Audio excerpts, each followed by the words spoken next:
Assalamualaikum warahmatullahi wabarakatuh. Syukur alhamdulillah pada kesempatan kali ini kita dapat berjumpa kembali di acara Katas Kajian Terbatas. Masih tetap bersama Ustadz kita, Ustadz Iketut Abid Halimi, motivator Think Institute Indonesia, motivator nasional dan motivator pemenang peraih rekor muri. Pada kesempatan kali ini memang masih dalam nuansa Hari Raya Idul Fitri, maka ini mungkin sebagian dari sedikit implementasi dari sebuah pola hidup new normal, sebuah gagasan yang digagas oleh pemerintah. Ini bagian dari halal bihalal virtual begitu. Karena apapun gaya hidup kita yang hari ini kita lakukan harus tetap beraktivitas, tidak harus menunggu corona habis, namun harus dengan cara yang baru, gaya hidup yang baru, pola hidup yang baru, yakni harus memperhatikan kesehatan kita dengan protokol-protokol kesehatan. Tema kita agar kemudian berkesinambungan antara sebulan penuh kita menempa spiritual kita, antara hubungan kita dengan Allah, hablum minallah telah kita tuntaskan. 1 minggu ini juga menuntaskan hubungan kita antar sesama manusia dengan hablum minan nas, bersilaturahim, berhalal bihalal di masa Idul Fitri. Nah, kemudian kita harus kembali hidup normal. Yang kerja harus kerja, yang kemudian yang beraktivitas harus beraktivitas dengan gaya hidup yang baru, dengan posisi kejiwaan yang baru, dengan posisi iman yang baru. Makanya kemudian Pak Ustadz hari ini mengambil tema new normal, new iman, new mental. Yeah. Nah, mentalitas baru, iman baru, dan gaya hidup baru. Yeah. Ini semuanya harus serba baru. Betul. Begitu Pak Ustadz. Namun sebelumnya halal bihalal dengan konsep new normal itu seharusnya bagaimana menurut Pak Ustadz? Iya. Sejatinya halal bihalal itu apa sih sebenarnya itu? Jadi halal bihalal itu mendudukkan kepasrahan dan ketidakcurigaan. Duduk bersama, saling percaya dan saling mengasihi. Ini yang maksud dengan halal bihalal. Kalau kemudian berjauhan sebenarnya masih belum dianggap halal bihalal. Karena konsep halal bihalal itu bersama, bertemu, saling tatap wajah, wajuhun biwajihin, baru kemudian saling mengikhlaskan semua problem kita. Itu halal bihalal. Wajah ketemu wajah, biar kelihatan tertawa sama tertawa. Betul. Lega sama lega, hati juga sama ikhlas. Betul. Baru disebut halal bihalal. Kenapa kemudian pentingnya halal bihalal? Kita korek konsep halal bihalal sejak awal dulu. Pentingnya halal bihalal itu bahwa sejatinya bersalaman dengan orang yang memiliki energi baik, ya, bersalaman dengan seseorang yang memiliki energi positif, itu mempengaruhi diri kita. Bersalaman dengan orang yang ikhlas, itu mempengaruhi diri kita. Bersalaman dengan orang yang tidak ikhlas, itu mempengaruhi diri kita. Makanya kemudian butuh halal bihalal itu. Nah, ada hadis Rasulullah yang mengatakan bahwa man sofahal ulama sofahani, man jalasal ulama jalasani.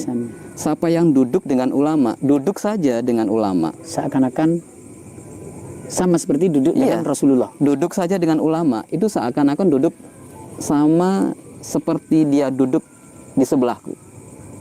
Man sofahal ulama sofahani. Siapa yang bersalaman dengan ulama, itu sama, seolah-olah bersalaman denganku. Itu kan keren. Nah, seperti yang kemudian saya sampaikan tadi bahwa bersalaman saja orang baik itu dengan orang baik, dengan orang yang memiliki energi positif, bersalaman saja, itu mempengaruhi energi positif buat diri kita.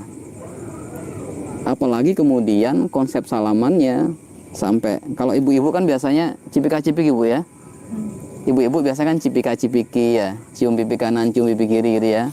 Kadang kan hembring banget dari kejauhan, gimana kabarnya, gitu kan? Ibu-ibu Sudah lari-lari ya, anaknya ditinggal. sebenarnya ditinggal. Ada di betul. belakang. Iya, saat ibu-ibu, gimana Padahal tiap hari kabarnya?" ketemu. gitu. Seakan-akan 1 bulan tidak ketemu. Begitu itu sebenarnya memproduksi hormon endorfin, hormon bahagia dalam diri ibu-ibu. Jadi penting itu, Bu. Gimana kabarnya? Aduh, tambah cantik. Pasti kalau kemudian ketemu tambah cantik, tambah gemuk, kok kurusan. Kok kurusan ya? Kok tambah gemuk sekarang ya? Tambah cantik sekarang gitu kan. Nah, itu kalau setiap kali ketemu. Nah, tapi kemudian sebenarnya setiap diksi, setiap ucapan yang keluar itu sebenarnya doa yang luar biasa. Nah, makanya orang baik selalu kan berucap yang baik. Duduk di sebelah orang yang baik itu kemudian nyetrum memberikan energi yang baik. Pak Jun perhatikan kalau pernah nggak duduk di samping teman yang punya banyak masalah, punya banyak hutang? Coba. Nyetrum stresnya ya kan? 24 jam pokoknya hutang terus yang diomongin. Saat punya masalah cerita, saat cairan diem. Iya, cairan diem gitu. Punya masalah terus mulai dari semua akunnya diaktifkan, medsosnya, semua statusnya diaktifkan. Adakah yang menolongku hari ini? Baru kemudian kadang emotikon nangis saja, ting ting ting ting gitu ya. Semua orang kan biar bertanya-tanya kan ya gitu ya. Itu. Tapi orang yang punya energi baik tidak. Orang yang punya energi positif tidak itu. Nah, ini kemudian konsep awal halal bihalal itu. Ini konsep awal halal bihalal. Walaupun kemudian di Indonesia ini menjadi budaya, tapi ini budaya yang luar biasa. Pertanyaannya kemudian bagaimana halal bihalal yang konsep awal itu tidak bisa kita terapkan di era pandemi kan begitu. Ini yang kemudian bagian dari implementasi new normal juga. Halal bihalal ini kan sebuah entitas budaya yang hari ini tidak difungsikan, tidak dinormalkan karena ada pandemi, tapi bisa normal, tapi harus dengan pola dan sistem halal bihalal yang baru. Yang bagus, misalnya kan begini, secara hadis harus duduk bersama, harus bertatap wajah, harus bersentuh tangan untuk bersalaman, apalagi bisa bersentuh pipi kanan, pipi kiri untuk merontokkan seluruh dosa-dosa kita, kan begitu, ketika jari berjabat jari. Dalam konsep hari ini yang kemudian kita tidak boleh berjabat tangan, apalagi cipika-cipiki, bertatap muka saja hari ini tidak dianjurkan agar melalui media sosial. Bagaimana kemudian esensi dari halal bihalal itu bisa tetap terjalin hari ini atau bisa tetap terjaga?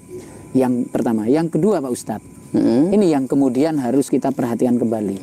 Adakah kemudian pahala-pahala merontokkan ibadah yang kemudian kalau kita duduk bersebelahan dengan Rasul, kalau kita berjabat tangan seolah-olah sama seperti berjabat tangan dengan Rasul, itu bisa tergantikan nggak di era pandemi? Misalnya hanya sekedar pakai lambaian tangan lewat Facebook, misalnya sama seperti jabat tangan. Karena hadisnya kan belum ada. Saat itu belum ada Facebook. Misalnya barang siapa yang setelah hari raya miss call saya sama seperti doa. Kan belum ada saat itu.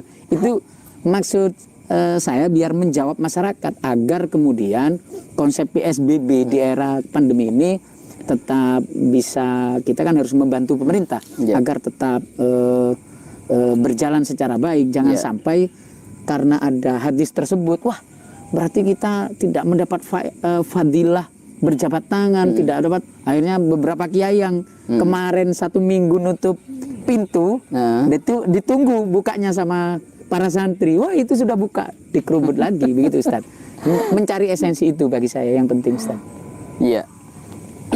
Nah, makanya konsep halal bihalal di era pandemi menggantikannya adalah kemarin sudah sempat kita bahas ya Pak Jun ya. Seperti ketika misalnya Anda akan mengirim broadcast, maaf-maafan itu kan, mungkin atasnya puisi dulu, walau mata tak melihat, walau tangan tak mampu menjabat, walau kemudian kita tak sempat bertemu, tapi kemudian silaturahmi harus terus di hati kan gitu ya. Minal aizin wal faizin dan seterusnya. Nah, sebelum broadcast minimal itu doain orang yang nanti kita kirimin. Jangan langsung diselesaikan semuanya. Misalnya 100 orang di WA group gitu.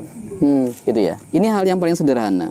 Berarti tetap harus satu-satu ya. Harus satu-satu. Sama seperti kita masuk ke rumah-rumah tetangga kita. Kalau mau berpahala satu-satu. Kalau kita sekalian di grup itu sebenarnya formalitas itu. Itu minta maaf formalitas. Ada tidak ada corona itu sudah dilakukan di tahun-tahun kemarin. Iya.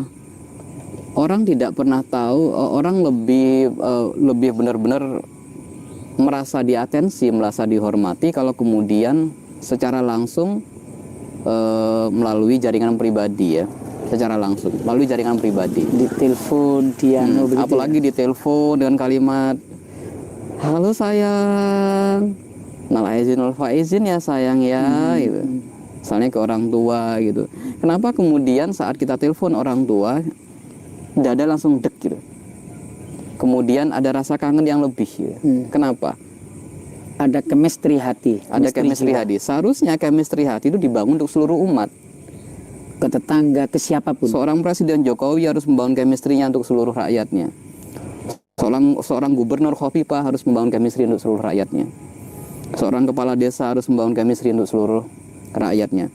Seorang kepala dusun harus membangun chemistry Minimal hati dulu. terhadap rakyatnya. Seorang ketua RT pun harus membangun chemistry kepada ibu-ibu. Loh kok ibu-ibu toh ya? Pak Jun bertanya kayak, hah? Bapaknya enggak. Oh iya, semua lah Pak Jun ya. Semua harus membangun chemistry semuanya. Mungkin karena Pak RT-nya aktif mungkin. Gitu. Nah, kemudian yang kedua itu langkah pertama, halal bihalal yang pertama. Kemudian yang kedua adalah karena kemudian kita jarang sudah sulit bertemu ya.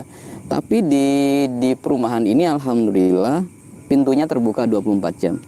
Tokoh-tokoh agama, tokoh ya, bukan tokoh agama. Tokoh agama. Tokoh dan toko hampir mirip. Ada Untuk pelafatannya. tokoh agama ada, tokoh agama ada. Kalau toko agama kan kita tinggal pesan. Kalau tokoh agama Saya butuh halal Pak. Oh ya saya kasih. Oh ini sedikit haram ini. Dinaikkan harganya jadi halal. itu tokoh agama. Tokoh agama Ini maksud itu. saya tokoh agama. Nah, di sini banyak tokoh agama Saya yang mau hadir. menikah ini. Jangan. Ini menurut agama salah. Oh ini nanti Pak Yai yang ceramah. Oh iya ya. Itu bagus itu harinya. Itu tokoh Itu agama. tokoh agama itu. Tokoh agama bukan tokoh Ada agama. yang begitu Ustadz ya? Wallahu a'lam bishawab. Saya tidak tahu. Kalau di sini nggak ada. Tidak ada ya. Alhamdulillah nggak ada. Karena hari ini orang menikah tidak ke kiai kayaknya. Gitu ya. Nah gitu. Alhamdulillah di sini semuanya terbuka 24 jam. Tokoh-tokoh agama juga terbuka 24 jam. Jadi untuk bersilaturahmi itu lebih mudah ya. Lebih mudah sekali. Namun kemudian bagi saudara-saudara pendengar yang mungkin tidak bisa bersilaturahmi wajhun biwajhin, bertemu secara wajah, setidaknya kemudian ada kasih sayang yang lebih terhadap mereka yang pernah kita sakiti. Gitu. Ya. Apalagi diutarakan secara verbal ya. Ya, ini mumpung bulan Syawal. Syawal itu artinya peningkatan ya. Mumpung masih bulan Syawal dan pas sekali Lebaran. Kalau orang Jawa mengatakan Lebaran kupat ya. Kupat katanya ngaku lepat ya. Ada ketupatnya nggak ya? Ada ya. Sudah disiapin sama Bu RT ketupatnya. Tapi kupat virtual. Kupat virtual ya. Iya. Hanya gambar ketupat dikirim. Gambar dijilat-jilatin. Iya. Karena halal bihalal virtual, kupatnya pun kupat virtual ya. Dalam filosofi Jawa bahwa kupat itu kan ngaku lepat, ngaku salah. Orang yang ngaku salah itu lebih mulia daripada kemudian orang yang meminta maaf itu. Atau kemudian orang lain yang kemudian ngaku salah kepada dia itu. Saya salah, mohon maaf gitu. Nah, orang yang duluan ngaku salah ini luar biasa gitu. Makanya kemudian orang yang ngaku salah ini orang yang benar-benar bersifat kupat. Kemudian filosofi Jawa juga mengatakan bahwa kupat ini kan isinya janur. Janur ini ja'anurin. Nah, Cahaya ya. Cahaya. Orang-orang yang ngaku salah tuh cahayanya datang. Cahayanya datang. Urusan kesalahannya kemudian dimaafkan atau tidak, yang penting secara psikis itu akan lebih meningkat mungkin ya. Iya, betul itu. Nah, makanya kemudian mumpung masih bulan Syawal ini, coba deh nganggur-nganggur direkap. Siapa sih orang yang pernah kita sakiti? Baik yang Dikalkulasi sengaja coba. atau tidak. Apalagi yang sengaja. Apalagi yang sengaja. Jadi coba direkap. Dikalkulasi selama hidup saya ini, mumpung masih bulan Syawal. Syawal itu artinya peningkatan. Siapa yang pernah saya sakiti? Kalau tidak bertemu secara fisik, wajhun biwajhin, maka kirimin lagi. Sampai kemudian dia balas, saling mengikhlaskan, ge. Kalau nggak balas, wis ini anu aja deh, agak nekat ya. Agak nekat bawakan parcel ke rumah ya. Taruh di Kalau rumah semua ya. ndak balas, Hah? berapa parcel Pak Ustadz? Karena mungkin kita niatnya secara pribadi kita sangat perfect ya, ini spesial kan gitu. Tapi mereka menganggap itu kan juga terlalu banyak SMS, terlalu banyak WA kan, dipilih yang bagus-bagus, akhirnya kan ketutup sama WA yang lain tidak dibalas, akhirnya berapa parcel yang disiapkan. Andai kata dosa itu Pak Ustadz, tampak. ini yang penting Sebentar. Pak Ustadz, yang harus dijawab Pak Ustadz, yang tadi itu. Kalau ini kan mungkin lebih bisa nanti dibahas. Ini juga ada yang menunggu. Iya. Bertatap muka, berjabat tangan, yang kemudian itu kan ada fadilah tersendiri selain fadilah misalnya pahala untuk pahala sosial yang antara kita kemudian halal bihalal. Tapi kan ada sebuah pahala lain yang tersimpan ketika kita berjabat tangan. Misalnya hari ini bisa ndak tergantikan itu? Tergantikan. Jangankan kemudian yang bersifat sunnah itu, yang bersifat wajib saja bisa tergantikan. Dengan cara apa, Ustaz? Yang seharusnya Cukup dengan cara WA dan SMS itu? Atau telepon? sholat Jumat saja boleh kemudian tergantikan di era semacam ini, era pandemi ini aja. Apalagi kemudian di situasi yang berbeda itu ya. Akan sama pahalanya bagi orang-orang yang ikhlas itu. Walaupun memang secara psikis tidak terlalu memberikan dampak ya, secara psikis itu. Andai kata dosa itu tampak, sekali kita melakukan dosa, seperti era umatnya sebelum umatnya Nabi Muhammad SAW. Sebelum Muhammad Rasulullah, semua umatnya itu ketika melakukan dosa, dosanya langsung tampak. Azabnya pun langsung diiringkan. Umatnya Nabi Lut ketika kemudian melakukan dosa, besok langsung hujan batu. Ya. Umatnya Nabi Nuh, Nabi Isa, Nabi Musa gitu. Jadi semua nabi itu mengalami situasi yang kalau umatnya melakukan dosa, kontan kemudian azabnya datang. Kerennya menjadi umat Rasulullah itu begitu. Nah, lebih banyak dosa kita dibandingkan tumpukan WA yang ada. Tumpukan WA itu mungkin sekian ribu ya, tapi dosa kita berapa ribu coba? Sampai politiknya siapa yang ilahilas sulil firdaus, Abu Nawas. Ilahilas sulil firdaus si ahla wala aqwa 'alan naril jahim. Ini kan bahasa politik sebenarnya. Dia mengatakan bahwa dia nggak pantas masuk surga, tapi yo cok diluputno neraka rek. Ini kan bahasa politis sebenarnya. Itu. Nah, ya lebih baik dituntaskan deh WA-nya. Toh juga tidak menghabiskan paket yang terlalu banyak deh. Itu. Center-center wifi juga banyak. Antara dosa kita dengan capeknya kita ngetik WA itu lebih banyak dosa kita deh. Karena ini menjadi pondasi 11 bulan ke depan. Nah, kalau kita nggak tuntas di Syawal ini Pak Jun, kalau kita nggak tuntas 11 bulan bisa beresiko kehidupan kita. Kita tidak bisa kemudian mengalami situasi yang new mental, new iman. Gitu. Baik, kita sebelum membahas yang kedua, new mental dan new iman, kita dengarkan lagu berikut ini. Ya, Ustaz.